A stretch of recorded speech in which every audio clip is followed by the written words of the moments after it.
गुरुर्विष्णु गुरुर्देवो महेश्वरा गुरुर्साक्षात् परब्रह्म तस्मै श्री गुरवे नमः. जयाच्या जनी जन्म नामार्थ झाला, जयाने सदा वास नामात केला. जयाच्या मुखी सर्वदा नाम कीर्ती, नमस्कार त्या ब्रह्म चैतन्य मूर्ती. ಶ್ರೀರಾಮ್ ಸಮರ್ಥ. ಎಲ್ಲ ಆತ್ಮಜ್ಯೋತಿಗಳಿಗೆ ಸಾಷ್ಟಾಂಗ ಪ್ರಣಾಮ. ಇಂದಿನ 29 ಆಗಸ್ಟ್ ಶ್ರೀ ಮಹಾರಾಜರ ಪ್ರವಚನ ಧರ್ಮವೇನೆಂದರೆ ನೀತಿ ಹಾಗೂ ಆಧ್ಯಾತ್ಮಗಳ ಸಂಯೋಗ. ಧರ್ಮ ಅಂದರೆ ಏನಪ್ಪ, ನೀತಿ ಅಂದರೆ ಏನಪ್ಪ, ಆಧ್ಯಾತ್ಮ ಅಂದರೆ ಏನಪ್ಪ? ಬಹಳ ಸರಳವಾಗಿ ನಾವು ವಿಚಾರ ಮಾಡಿದ್ರೆ ಪರಮಾತ್ಮನ ಸ್ಮರಣೆ ಇರೋದ್ರಲ್ಲೇ ನಮ್ಮ ನಿಜ ಧರ್ಮ, ಅದೇ ಆಧ್ಯಾತ್ಮ, ಅದೇ ನೀತಿ.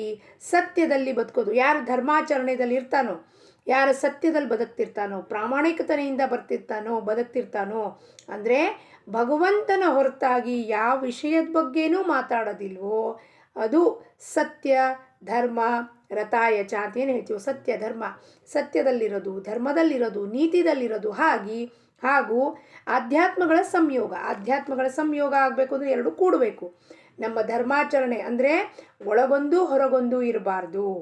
ಒಳಗೆ ಯಾರಿದ್ದಾನೋ ಅವನೇ ಹೊರಗಿದ್ದಾನೆ ಅಂದಮೇಲೆ ಆ ಆಧ್ಯಾತ್ಮಕ್ಕೆ ಸಂಯೋಗ ಯಾವಾಗ ಆಗತ್ತೆ? ಯಾವಾಗ ನನಗೆ ನಾನು ಯಾರು ಅನ್ನೋದು ಗೊತ್ತಾದಾಗ, ನಾನು ಸದಾ ಅವನ ಸ್ಮರಣೆಯಲ್ಲಿದ್ದಾಗ ಯಾರು ಇರ್ತಾನಲ್ಲ, ಒಬ್ಬನೇ ಇರೋದು, ಅವನೊಬ್ಬನೇ ಇರ್ತಾನೆ, ನಾನು ಅನ್ನೋದು ಇರೋದಿಲ್ಲ. ಅದಕ್ಕೆ ನಾವೇನಂತೀವಿ? ಆಧ್ಯಾತ್ಮ ಸಂಯೋಗ. ದ್ವೈತ ಹಾಗೂ ಅದ್ವೈತ ಇವುಗಳ ಗೊಂದಲವೇನು? ದ್ವೈತ ಮತ್ತು ಅದ್ವೈತ ಶಬ್ದಗಳನ್ನು ಕೇಳಿದ್ದೀವಿ ನಾವು. ಏನಪ್ಪ ಇದು? ಎಲ್ಲ ಪ್ರವಚನದಲ್ಲಿ, ಗ್ರಂಥದಲ್ಲಿ ಹಲವಾರು ಬಾರಿದಲ್ಲಿ ಈ ಪರಂಪರೆ ವಿಶಿಷ್ಟ ಅದ್ವೈತ ಅದ್ವೈತ ಇವೆಲ್ಲವೂ ಒಂದು ಇದಿದೆ. ಇವೆಲ್ಲ ಏನಪ್ಪ? ಇವೆಲ್ಲವೂ ಬಾಹ್ಯವಾಗಿ ನೋಡಿದ್ರೆ ಆ ಪದ ಅರ್ಥಕ್ಕೆ ಒಳ ಅರ್ಥ ಏನಪ್ಪ? ಒಂದು ಅವಸ್ಥೆ, ಅದು ಮನಸ್ಸಿನ. ದ್ವೈತ ಅಂದರೆ ಎರಡಾಗಬೇಕು. ಒಂದು ವಿಚಾರ ಆಚೆ ಬಂತು ಇಲ್ಲಿಲ್ಲ ಅಂದರೆ, ಇಲ್ಲಿಂದ ಅಂದರೆ ಅವಾಗ ಎರಡಾಗ್ತೀವಿ ನಾವು. ಭಗವಂತನಿಂದಲೇ ಎಲ್ಲವೂ ನಿರ್ಮಾಣವಾಗಿರುತ್ತದೆ. ಒಂದಿದ್ದರೆ ಎರಡು, ಒಂದಿರೋದು ಎರಡಾಯಿತು. ಆದವು ನಾವು ಮೂಲ ಸ್ವರೂಪದಿಂದ ಬೇರೆ ಆದವೆಂದು ದ್ವೈತ ಉಂಟಾಯಿತು. ಭಗವಂತ ಒಬ್ಬನೇ ಇರೋದು, ಆ ಪರಬ್ರಹ್ಮ ವಸ್ತು ಇರೋದೇ ಒಂದು. ಅದು ಯಾವಾಗ ಸೃಷ್ಟಿ ಮಾಡ್ತೋ ಎರಡಾಯಿತು. ಪರಮಾತ್ಮ ಸೃಷ್ಟಿ ಎರಡಾಯಿತು ಅಂದರೆ ದ್ವೈತ. ಅದ್ವೈತ ಅಂದರೆ ಒಂದು. ಪರಬ್ರಹ್ಮ ವಸ್ತುವಿಂದ ನಾವು ಬಂದಿದ್ದೀವಿ. ನಮ್ಮ ನಿಜ ಸ್ವರೂಪ ಏನು? ಅದೇ ಆತ್ಮಸ್ವರೂಪ. ಹಾಗಂದ್ಮೇಲೆ ಆತ್ಮಸ್ವರೂಪ ಏನಿದೆ? ಅದು ಸರ್ವತ್ರವೂ ಇದೆ ಅಂದಮೇಲೆ ಅದು ಇರೋದೇ ಒಂದು. ನಾನು ಇರೋದೇ ಒಂದು. ಇಲ್ಲಿಂದ ವೃತ್ತಿ ಒಂದು ಎದ್ದು ಆಚೆ ಬಂದು ಏನಾದ್ರು ಮಾತು ಹೇಳಬೇಕು ಅಂದ ಕೂಡಲೇ ಅಲ್ಲಿ ಏನಾಗುತ್ತೆ? ದ್ವೈತ ಭಾವನೆ ಉಂಟಾಗತ್ತೆ. ಇಬ್ಬರು ಬರಬೇಕಾಗತ್ತೆ, ಶ್ರೋತ ಮತ್ತು ವಕ್ತ. ನೀವು ಹೇಳಬೇಕು, ನಾನು ಕೇಳಬೇಕು, ನಾನು ಹೇಳಬೇಕು, ನೀವು ಕೇಳಬೇಕು ಅಂದರೆ ಅಲ್ಲಿ ಎರಡಾಗತ್ತೆ. ಏನು ಹೇಳಂಗಿಲ್ಲ ಅಂದರೆ ಏನಿರುತ್ತೆ? ಯಾವಾಗಲೂ ಒಂದೇ ಇರುತ್ತೆ. ಮಾಯೆಯಲ್ಲಿ ಸಿಕ್ಕು ಹಾಕಿಕೊಳ್ಳದಿದ್ದರೆ ಅದ್ವೈತದಲ್ಲಿ ಇರಲು ಬರುತ್ತದೆ. ಮಾಯೆಯು ಕಲ್ಪನೆಯಿಂದಲೇ ನಿರ್ಮಾಣವಾಗಿರುತ್ತದೆ. ಇವೆಲ್ಲ ಕಲ್ಪನಾ ನಾವು ಮಾಡ್ತಿರೋದು. ಹಿಂಗಿದೆ, ಹಂಗಿದೆ ಅಂತ. ಅದು ನಾಳೆ ಬದಲಾವಣೆ ಆಗಿರುತ್ತೆ. ಅಂದರೆ ಮಾಯಾ ಏನಿರುತ್ತಪ್ಪ? ನಮ್ಮ ಕಲ್ಪನಾ ಆಗಿರುತ್ತೆ. ಅಲ್ಲೇನೋ ಆಯಿತು ಅಂತ ನಾವು ಕಲ್ಪನೆ ಮಾಡ್ತಿದ್ದೀವಿ, ಅಲ್ಲೇನೋ ಹಂಗೆ ಆಗೇ ಇರೋದಿಲ್ಲ. ಅವರೆಲ್ಲ ಪಿಕ್ಚರ್ಗೆ ಹೋಗ್ಬಿಟ್ಟಿದ್ದಾರೆ ಅಂತ ನನ್ನ ಮನಸ್ಸಲ್ಲಿ ವಿಚಾರ ಮಾಡ್ತೀನಿ. ಅಯ್ಯೋ, ನಮ್ಮನ್ನು ಬಿಟ್ಟು ಪಿಕ್ಚರ್ಗೆ ಹೋಗ್ಬಿಟ್ಟಾರೆ, ನಮಗೆ ಹೇಳಲೇ ಇಲ್ಲ, ಮಾರ್ಕೆಟಿಗೆ ಹೋಗ್ತಿದ್ದೀವಿ, ನಾನು ಹೋಗ್ತಿದ್ದೆ ಅಂತ. ಅವ್ರಿಗೆ ಫೋನ್ ಮಾಡಿ ಎತ್ತು ನೋಡಿದವ್ರು ಅಂತಾರೆ, ಇಲ್ಲ ನಾವು ಹೋಗಲೇ ಇಲ್ಲ ಇವತ್ತು, ಅದಕ್ಕೆ ನಿಮಗೆ ಹೇಳಲೇ ಇಲ್ಲ, ನಾವು ಹೋಗಲಿಲ್ಲ, ಹೋಗೋದಿದ್ದರೆ ನಿಮಗೆ ಹೇಳ್ತಿದ್ದೆ ಒಂದು ಮಾತು ಅಂತ ಹೇಳಿದ್ರೆ, ಅವಾಗ ಅಯ್ಯೋ ಅವರೇ ಹೋಗಲಿಲ್ವಂತೆ ಬಿಡು ಅಂತ ಅವಾಗ ಸಮಾಧಾನ ಆಗುತ್ತೆ. ಅಲ್ಲಿ ತನಕ ರೆಸ್ಟ್ಲೆಸ್ನೆಸ್, ಅಸ್ವಸ್ಥತೆ ಆಗ್ತದೆ. ನನಗೆ ಹೇಳಲಿಲ್ಲ ಅಂದರೆ ಏನಪ್ಪ? ಅದು ಮಾಯಾದು ಪ್ರಭಾವ. ಅದನ್ನು ಕಲ್ಪನೆಯಿಂದಲೇ ನಾಶಗೊಳಿಸಬೇಕು. ಈ ಕಲ್ಪನಾ ಮಾಡ್ಕೊಂಡಿದ್ದೆ ನಾನು, ಅಮೆರಿಕ ಹಿಂಗಿರುತ್ತೆ, ಅಮೆರಿಕ ಹಂಗಿರುತ್ತೆ. ಅಮೆರಿಕ ಹೋಗುವ ತನಕ ಕಲ್ಪನೆದಲ್ಲೇ ಇರ್ತೀನಿ. ಅಮೆರಿಕ ಹೋದ್ಮೇಲೆ ಅಯ್ಯೋ ಇಷ್ಟೇನಾ ಅಮೆರಿಕಾ ಅಂತ ಬರೋದು ಬಾಯಿಂದ. ಅಂದರೆ ಕಲ್ಪನೆಯಿಂದನೇ ನಾಶ ಮಾಡಬೇಕು. ನಾವು ಒಂದೇ ಒಂದು ಮಾಡಬೇಕು. ಯಾರು ಅದ್ವೈತ ಭಾವನೆಯಲ್ಲಿ ಇರುತ್ತಾರೋ ಅವರ ಬೆನ್ನು ಹತ್ತಬೇಕು. ಯಾರು ಅದ್ವೈತ ಭಾವನೆಯಲ್ಲಿ ಇರ್ತಾರಪ್ಪ ಹಂಗಂದರೆ ಸಂತರು, ಸತ್ಪುರುಷರು, ಸದ್ಗುರುಗಳು. ಅದ್ವೈತ ಭಾವನೆ ಅಂದರೆ ಸರ್ವತ್ರವೂ ಅವ್ರಿಗೆ ಪರಮಾತ್ಮ ಕಾಣಿಸ್ತಿರ್ತಾನೆ, ಒಬ್ಬನೇ ಕಾಣಿಸೋದು. ಅದು ಅದ್ವೈತ ಭಾವನೆ. ಅವರು ಬೆನ್ನು ಹತ್ತು ಬಿಡ್ಬೇಕು ನಾವು. ಆಗುವುದಕ್ಕಾಗಿ ಯಾವ ಕಾರಣದಿಂದ ನಾನು ಅವನಿಂದ ಬೇರೆ ಆಗಿರುತ್ತೇನೋ ಅದನ್ನು ಬಿಡಬೇಕು. ಯಾವ ಕಾರಣದಿಂದ ನಾನೀಗ ಬೇರೆ ಆಗಿನ ಭಗವಂತನಿಂದ? ವಿಷಯ, ವಸ್ತು, ವ್ಯಕ್ತಿ, ಇವು 3 ಕಾರಣದಿಂದ ಜಗತ್ತಿಂದ ನಾನು ಬೇರೆ ಆಗಿದ್ದೀನಿ. ಅದಕ್ಕೇನಾಗುತ್ತೆ, ಇವೆಲ್ಲ ಮೋಹ ಮಾಯ ಕಾಣಿಸ್ಕೂಡ್ಲೆ, ನನಗೆ ದೃಶ್ಯ ಜಗತ್ತು ಆಕರ್ಷವಾಗಿ ಕಾಣಿಸ್ಕೂಡ್ಲೆ ಯಾರೋ ಮಾತು ಹೇಳ್ತಿದ್ದಾರೆ, ಭಾಳ ರೋಚಕವಾಗಿ ಮಾತು ಹೇಳ್ತಿದ್ರು ರೀ ಅಂತ ಗಾಸಿಪ್ ಮಾಡೋಕ್ಕೆ ಕೂತಿರ್ತೀವಿ ಯಾರ್ದೋ ಬಗ್ಗೆ. ಏನಾಯಿತು ಗೊತ್ತಾ ನಿಮಗೆ ಅಂತ ರೋಚಕವಾಗಿ ಅನಿಸುತ್ತೆ ಕತೆಗಳು. ಅವಾಗ ಏನಾಗಿರುತ್ತೆ, ನಾನು ನನ್ನಿಂದ ದೂರ ಆಗಿರ್ತೀನಿ, ಭಗವಂತನಿಂದ ದೂರ ಆಗಿರ್ತೀನಿ. ಅದನ್ನು ನಾನು ಬಿಡಬೇಕು. ಯಾಕೆಂದ್ರೆ ಅದರಲ್ಲಿ ಯಾವ ಥರವಾದ ಸಮಾಧಾನ ಇಲ್ಲ. ಯಾರಿಂದ ಮಾಯೆ ನಿರ್ಮಾಣವಾಗಿರುತ್ತದೋ ಅವನಿಗೆ ಶರಣು ಹೋಗಬೇಕು. ಭಗವಂತನಿಂದ ಆಯಿತು, ಅವನಿಗೆ ವಾಪಸ್ ಅವನಿಗೆ ಶರಣು ಹೋಗ್ಬೇಕಂದ್ರೆ ಯೂಟರ್ನ್ ನೋಡ್ಕೊಂಬಾರಪ್ಪ ಅಂತ ಹೇಳ್ತಾನೆ ಅವನು. ನನ್ನ ಹತ್ರನೇ ನೀವು ಬರಬೇಕು. ಮಾಯೆಯೂ ಕೂಡ ಭಗವಂತನಿಂದಲೇ ಉಂಟಾಗಿರುತ್ತದೆ. ಯಾರು ಭಗವಂತನವರಾಗಿರುತ್ತಾರೋ ಅವರಿಗೆ ಮಾಯೆಯು ಬಾಧಿಸುವುದಿಲ್ಲ. ನೀವು ಬಾಹ್ಯವಾಗಿ ಸಂತರ ನೋಡಿದ್ರೆ ನಮ್ಮ ಥರ ಜಗಳ ಆಡ್ತಿರ್ತಾರೆ. ನಮ್ಮ ಥರ ಈಕಿ ಜನಾಬಾಯಿ ಅವಳು ಬೆರಣಿ ತಟ್ಟಿರ್ತಾಳೆ, ಆಕಿ ಬೆರಣಿನ ಬೇರೆ ಆಕಿ ಹೊತ್ಕೊಂಡೋಗ್ಬಿಟ್ಟಿರ್ತಾಳೆ. ಯಾರು ಸಂತ ಜನಾಬಾಯಿ ಆಕಿ. ಆದರೆ ನನ್ನ ಬೆರಣಿ ನಿನ್ನ ಬೆರಣಿ ಅಂತ ಜಗಳ ಮಾಡ್ತಿರ್ತಾಳಲ್ಲಿ. ಕಬೀರರು ಬರ್ತಾರೆ, ಜನಾಬಾಯಿ ಹುಡ್ಕೊಂಡು ಜನಾಬಾಯಿ ನೋಡಬೇಕಾಗಿದೆ ಅಂತ. ಭಾಳ ಶ್ರೇಷ್ಠವಾದ ಸಂತಿದ್ದಾಳಂತೆ, ವಿಠಲನ ಜೊತೆ ಮಾತಾಡ್ತಾಳಂತೆ, ವಿಠಲ ಅವಳು ಹಿಟ್ಟು ಬೀಸ್ಕೊಡ್ತಾನಂತೆ ಅಂತ ಬಂದರೆ ಈಕಿ ಆ ಒಂದು ಕುಳ್ ಮೇಲೆ ಜಗಳ ಮಾಡ್ತಿರ್ತಾಳೆ. ಬೆರಣಿ, ನನ್ನ ಬೆರಣಿ ಯಾವುದು, ನಿನ್ನ ಬೆರಣಿ ಯಾವುದು, ಭಾಳ ನಂದಿದ್ದಾವೆ ಅಂತ. ಕಬೀರ್ ಅಂತ ಅಯ್ಯಯ್ಯೋ ಈಕಿನ ನೋಡಕ್ಕೆ ನಾನು ಅಲ್ಲಿಂದ ಬಂದೇನಪ್ಪ ಪರಮಾತ್ಮ, ಇದೇನು ತೋರಿಸ್ಲಿಕ್ಕತ್ತಿದ್ಯಾ ನೀನು, ಅದಕ್ಕೆ ಹೆಂಗೆ ಇದನ್ನು ನಿಷ್ಕರ್ಷ ಹಚ್ಚಬೇಕಪ್ಪ. ಅದಕ್ಕೆ ಕಬೀರ್ ಅಂತಾರೆ, ಏನೊಂದು ಬೆರಣಿ ಸಲುವಾಗಿ ನೀನು ವಿಠಲನ ಇಷ್ಟು ಪರಮ ಭಕ್ತ ಇದೆ ಅಂತ ನಾನು ಕೇಳ್ಕೊಂಬಂದಿದ್ದೀನಿ, ಆ ಒಂದು ಬೆರಣಿ ಸಲುವಾಗಿ ನೀನು ಜಗಳ ಮಾಡ್ಲಿಕ್ಕತ್ತಿದ್ಯಲ್ಲ. ಅದಕ್ಕೆ ಅವಳಂತ ನನ್ನ ಬೆರಣಿ ಅದು, ಇದು ಏನು ವಿಶೇಷ ಇದೆ ನಿನ್ನ ಬೆರಣಿದಲ್ಲಿ, ಅದನ್ನು ಕಬೀರರಿಗೆ ತೋರಿಸ್ಬೇಕಾಗಿರುತ್ತೆ ಯಾರಪ್ಪ ಜನಾಬಾಯಿ ಅಂತ. ಅದಕ್ಕೆ ಪರಮಾತ್ಮ ಒಂದು ಆಟ ಆಡ್ತಾನೆ. ಬಾಹ್ಯವಾಗ ನಾವೇನು ನೋಡ್ತೀವಿ, ಅಯ್ಯೋ ಒಂದು 4 ಬೆರಣಿ ಸಲುವಾಗಿ ಅಕ್ಕಿ ಹೆಂಗೆ ಜಗಳ ಮಾಡ್ತಿದ್ದು ನೋಡ್ರಿ ಅಂತ. ಆದರೆ ಸಂತರು ಮಾಡೋದು ಎಲ್ಲವೂ ಒಂದು ಲೀಲೆ ಆಗಿರುತ್ತೆ. ಅವಾಗ ಏನು ಮಾಡ್ತಾಳೆ, ಇದು ಬೆರಣಿ ನನ್ನ ಎಷ್ಟು ಬೆರಣಿ ಇದಾವೆ ನೋಡ್ರಿ, ಇವೆಲ್ಲ ಭಾಳಷ್ಟು ನನ್ನಿದಾವೆ. ಹೆಂಗಪ್ಪ ಕಬೀರ್ ಅಂತ ಹೆಂಗೆ ಹೇಳಲಿಕ್ಕೆ ಸಾಧ್ಯ ನೀನು? ನೋಡ್ರಿ ಯಾವ ಬೆರಣಿದಲ್ಲಿ ವಿಠಲ ಬರ್ತಿದ್ದೋ ಆ ಬೆರಣಿ ಎಲ್ಲ ನನ್ನವು. ಕಬೀರ್ ಏನು ಮಾಡ್ತಾರೆ, ಆಯಿತು ಇದನ್ನು ಈಗ ನಿಷ್ಕರ್ಷ ಇಲ್ಲಿ ಮಾಡಲೇಬೇಕು, ಸೂಕ್ಷ್ಮ ಹಚ್ಚೋಣ ಅಂತಂದ್ಬಿಟ್ಟು ಒಂದೊಂದು ಬೆರಣಿ ಕಿವಿ ಹತ್ರ ಇಟ್ಕೋತಾರೆ. ಯಾವ ಬೆರಣಿ ಅವ್ರು ಮುಟ್ತಾರೋ ವಿಠಲ ವಿಠಲ ವಿಠಲ ವಿಠಲ ಅಂತ ನಾಮಘೋಷ ಆಗ್ತಿರ್ತಾ ಬೆರಣಿದಲ್ಲಿ. ಹೇಳೋದು ತಾತ್ಪರ್ಯ ಏನಪ್ಪ, ಇನ್ನು ಬಾಕಿ ಬೆರಣಿ ಹಾಕಿದ್ದೇವೆ ಇರ್ತಾವ, ಸ್ವಲ್ಪ ಇರ್ತಾವೆ. ನಾವು ಹೇಳ್ತಾರೆ ಎಲ್ಲ ಬೆರಣಿ ತೆಗೆದು ಈ ಸೈಡಿಗೆ ಇಟ್ಟರೆ ಇರೋದು ಜನಾಬಾಯಿ ರಾಶಿ ಗುಡ್ಡೆ ಜಾಸ್ತಿ ಇರೋದು. ಅವ್ರು ಹೇಳ್ತಾರೆ, ನಾನು ನಿಮಗೆ ಹೇಳಿದ್ನೋ ಇಲ್ಲೋ, ಯಾವ ಬೆರಣಿಯಿಂದ ವಿಠಲ ಬರ್ತಾವ ಬೆರಣಿ ನನ್ನವು ಅಂತ. ಅಂದರೆ ಎಂಥ ಒಂದು ನಿರ್ಧಾರ ನೋಡ್ರಿ ಹಾಕಿದ್ದು. ನನ್ನ ಬೆರಣಿ ಮೇಲೆ ನನಗೆ ಹಕ್ಕಿದೆ, ಯಾಕೆಂದರೆ ಅದ್ರಲ್ಲಿ ವಿಠಲ ನಾಮ ಬರ್ತಿದೆ. ಹೇಳೋ ತಾತ್ಪರ್ಯ ಏನು, ಜಡ ಆ ಬೆರಣಿ ಕೂಡ ವಿಠಲ ಅಂತಿದೆ ಅಂದರೆ ಜನಾಬಾಯಿ ಭಕ್ತಿಯ ಪರಮೋಚ್ಚ ಅವಸ್ಥೆ ಏನಿರಬೇಕು ಅಂತ ನಾವು ವಿಚಾರ ಮಾಡಬೇಕು. ಬಾಧಿಸುವುದಿಲ್ಲ. ಮಾಯೆಯ ಪ್ರಭಾವವು ಸಂಕಲ್ಪ ವಿಕಲ್ಪಗಳಲ್ಲಿಯೇ ಇರುತ್ತದೆ. ಸಂಕಲ್ಪ ಇವತ್ತು ಮಾಡಿದ್ವಿ, ನಾಮಸ್ಮರಣೆ ಮಾಡ್ತೀವಿ 2 ತಾಸು ಮಾಡಿದ್ವಿ, ನಾಳೆ ಫಂಕ್ಷನ್ ಬಂತು ಅಂತ ನಾಮಸ್ಮರಣೆ ವಿಕಲ್ಪ ಬಂತು, ಬಿಟ್ಟು ಹೋದ್ವಿ ನಾಮಸ್ಮರಣೆನ. ಅದು ಮಾಯೆ ಪ್ರಭಾವ. ಮಾಯೆ ಜೋರು ನಡೆಯುತ್ತಲ್ಲಿ, ಅಲ್ಲಿ ಹಿಡ್ಕೋತಾಳೆ ಮಾಯೆ ನಮ್ಮನ್ನು. ಓ ಇವತ್ತು 2 ತಾಸು ನಾಮಸ್ಮರಣೆ ಮಾಡಿಬಿಟ್ಯಾ, ಮಾಡ್ತೀನಿ ನಾಳೆ ಒಂದು ಫಂಕ್ಷನ್ ತಂದಿರ್ತಾಳೆ ಮಾಯೆ. ಆಯಿತು 2 ತಾಸು ಆಗೋದಿಲ್ಲರಿ ಇವತ್ತು, ಬ್ಯಾಡ್ ಬಿಡ್ರಿ ಇವತ್ತು, ನಾವು ಅಲ್ಲಿ ಫಂಕ್ಷನ್ ಅಟೆಂಡ್ ಮಾಡೋದು ಜರೂರಿ ಇದೆ, ನಮ್ಮ ರಿಲೇಟಿವ್ಸ್ ಇದ್ದಾರೆ, ಭಗವಂತ ರಾಮಾಯಣ ಅಲ್ಲೇ ಕೂತಿರ್ತಾನೆ ಬಿಡ್ರಿ ಒಳಗೆ ದೇವ್ರ ಮನೆಯಾಗ, ಅವನಿಗೇನು ಬೇಜಾರಾಗೋಂಗಿಲ್ಲ ಅಂತ ರಾಮನ್ ಬಿಟ್ಟು ಹೋಗ್ತಾ ಇರ್ತೀವಿ. ಅಖಂಡ ಸ್ಮರಣೆಯಲ್ಲಿ ಇರುವುದರಿಂದ ಮಾಯೆಯು ಬಾಧಿಸುವುದಿಲ್ಲ. ಭಗವಂತನ ನಾಮವು ಸ್ಥಿರವಾಗಿರುತ್ತದೆ, ಆದರೆ ರೂಪವು ಮಾತ್ರ ನಿರಂತರ ಬದಲಾಗಿರುತ್ತದೆ. ಪ್ರತ್ಯಕ್ಷ ಸಾಕಾರ ರೂಪವೂ ಕೂಡ ನಿಜವಾದ ರೂಪವಲ್ಲ. ತ್ರೇತಾಯುಗದಲ್ಲಿ ಸತ್ಯುಗದಲ್ಲಿ ನರಸಿಂಹ ರೂಪ, ತ್ರೇತಾಯುಗದಲ್ಲಿ ರಾಮ ಕೃಷ್ಣ ಅವೆಲ್ಲ ರೂಪ ತಗೊಂಡು ಬಂದ ಪರಮಾತ್ಮ. ಆದರೆ ಅದು ಶಾಶ್ವತನ ಸ್ಥಿರನ ಅಲ್ಲ. ಆದರೆ ಅವನ ನಾಮ ತ್ರೇತಾಯುಗದಲ್ಲಿ ಬಂದಿದ್ದ ರಾಮನ ನಾಮ ಇವತ್ತು ರಾಮ ರಾಮ ರಾಮ ನಮ್ಮ ಬಾಯಲ್ಲಿ ಬರುತ್ತೆ, ಕೃಷ್ಣ ಕೃಷ್ಣ ಕೃಷ್ಣ ಅಂತ ಬರುತ್ತೆ, ವಿಠಲ ವಿಠಲ ಅಂತ ಬರುತ್ತೆ. ಅಂದರೆ ನಾಮ ಶಾಶ್ವತ, ರೂಪ ಆಕಾರ ಅಸ್ಥಿರ ಅಶಾಶ್ವತ. ಅದಕ್ಕೆ ರೂಪದ ಹಿಂದೆ ನಾವು ಹೋಗಬಾರ್ದು. ಅದು ನಿಜವಾದ ರೂಪ ಅಲ್ಲ. ಅವತಾರ ಪೂರ್ತಿಗೆ ಆ ರೂಪ ತಗೊಂಡ್ಬರ್ತಾನೆ, ಆ ರೂಪದಲ್ಲಿ ಅವನು ನಿಂತಿರ್ತಾನೆ, ನೆಲೆಸಿರ್ತಾನೆ. ನಮಗೆ ದೃಶ್ಯದಲ್ಲಿ ಕಾಣಿಸುವ ಯಾವ ರೂಪವು ನಮ್ಮದು ರೂಪ ಕೂಡ ಶಾಶ್ವತ ಅಲ್ಲ. ಇವತ್ತು ನಾವು ಹಿಂಗಿದ್ದೀವಿ, ಮುಂದಿನ ಜನ್ಮದಲ್ಲಿ ಇನ್ನೊಂದು ರೂಪ ತೊಗೊಂಬರ್ತೀವಿ, ಇನ್ನೊಂದು ಡ್ರೆಸ್ ಹಾಕ್ಕೊಂಬರ್ತೀವಿ, ಅಂದರೆ ದೇಹ ಇನ್ನೊಂದು ಡ್ರೆಸ್ ಹಾಕ್ಕೊಂಬರ್ತೀವಿ. ಮತ್ತು ಹಿಂದಿನ ಜನ್ಮದಲ್ಲಿ ಏನಾಗಿದೆ ಅದು ರೂಪ ನಮಗೆ ಗೊತ್ತಿಲ್ಲ. ಅಂದರೆ ಏನಾಯ್ತಾ ರೂಪ ಅಸ್ಥಿರ.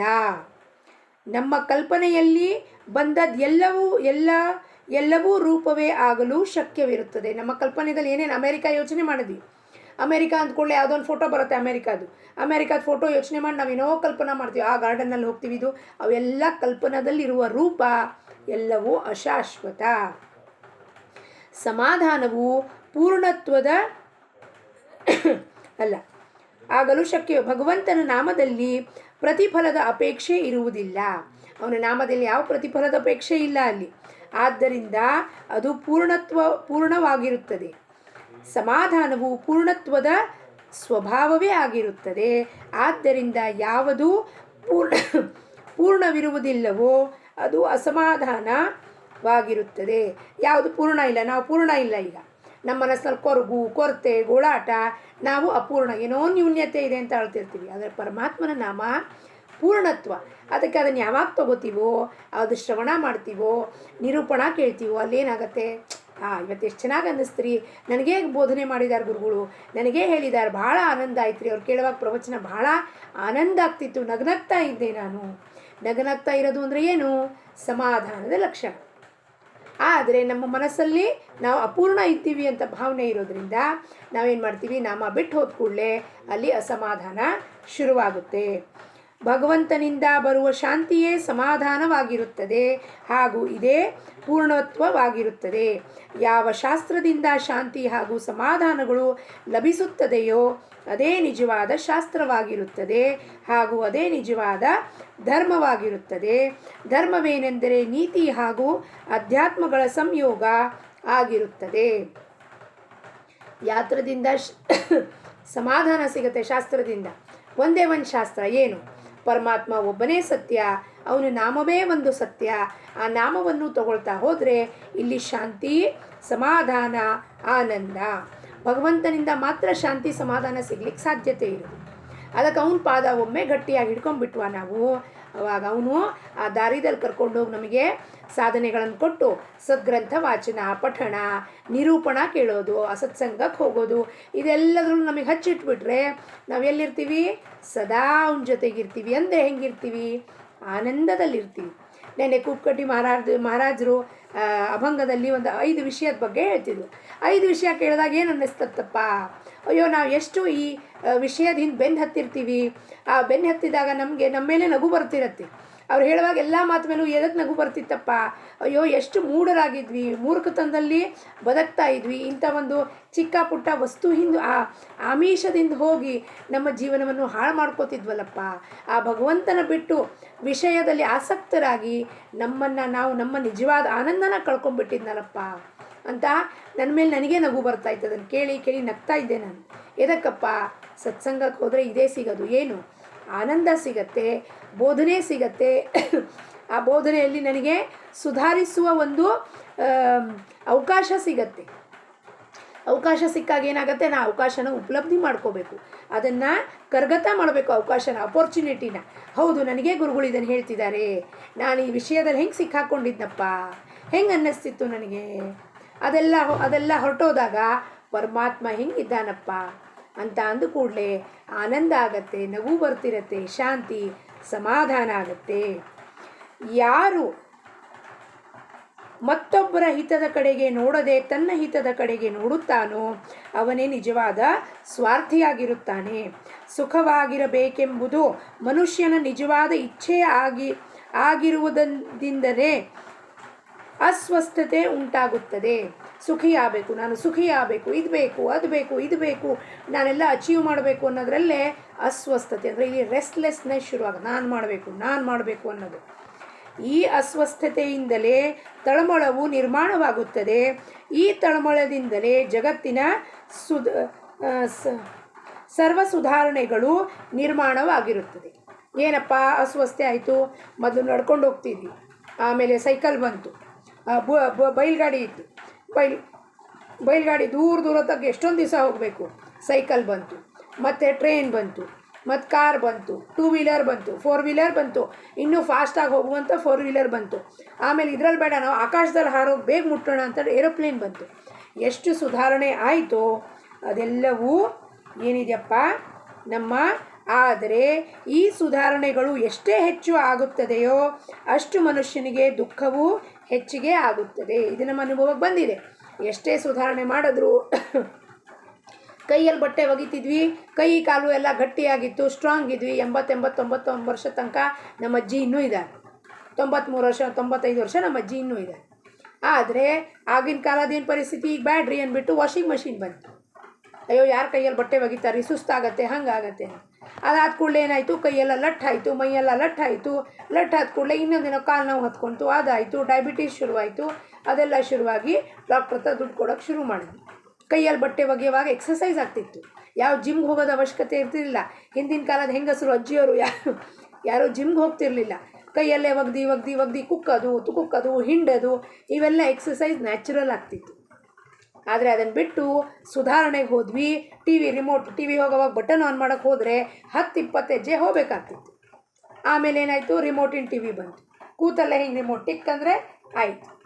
ಕೂತಲ್ಲೇ ಇನ್ನೇನು ಮೈಗೆ ಇನ್ನೂ ಒಂದು ಇದು ಕೊಟ್ಟರೆ, ಸಾಫ್ಟ್ ಕೊಟ್ಟರೆ, ಕೂತ್ಕೊಳ್ಳಪ್ಪ ಮೈ ಏನಾಗುತ್ತೆ, ಜಡ್ಡಾಗತ್ತೆ, ಅದು ಲಟ್ಟಾಗತ್ತೆ, ಹೇಳೋಕ್ಕಾಗೋದಿಲ್ಲ, ಕಾಲು ನೋವು, ಕೈ ನೋವು ಆಗುತ್ತೆ. ಯಾವ ವಿದ್ಯೆಯು ಕೇವಲ ನೌಕರಿಯ ಸಾಧನವಾಗಿರುತ್ತದೆಯೋ ಅದು ಅಪೂರ್ಣವಾಗಿರುತ್ತದೆ.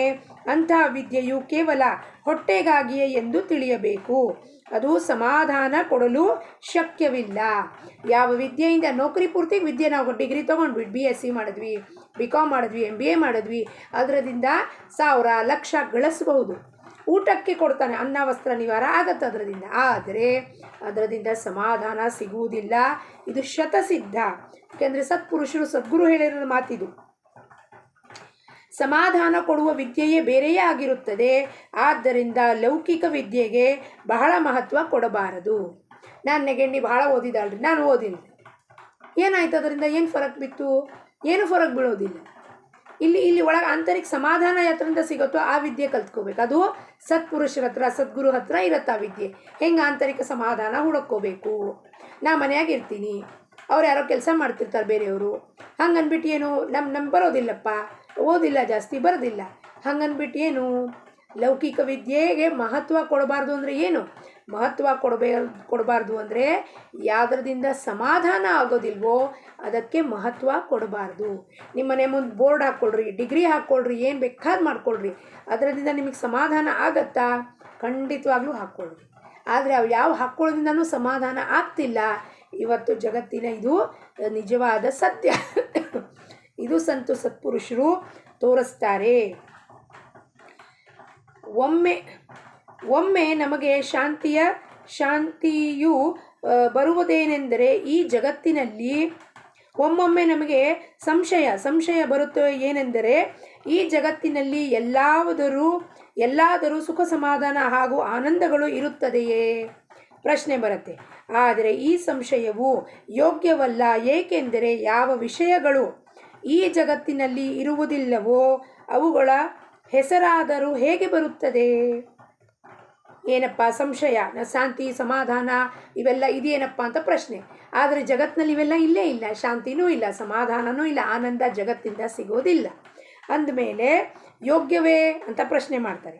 ಅಸಮಾಧಾನದ ಅರ್ಥವೇ ಸಮಾಧಾನ ಇಲ್ಲದಿರುವುದು. ಇದರಿಂದ ಸ್ಪಷ್ಟವಾಗಿ ಕಾಣುವುದೆಂದೆಂದರೆ ಮೊದಲು ಸಮಾಧಾನ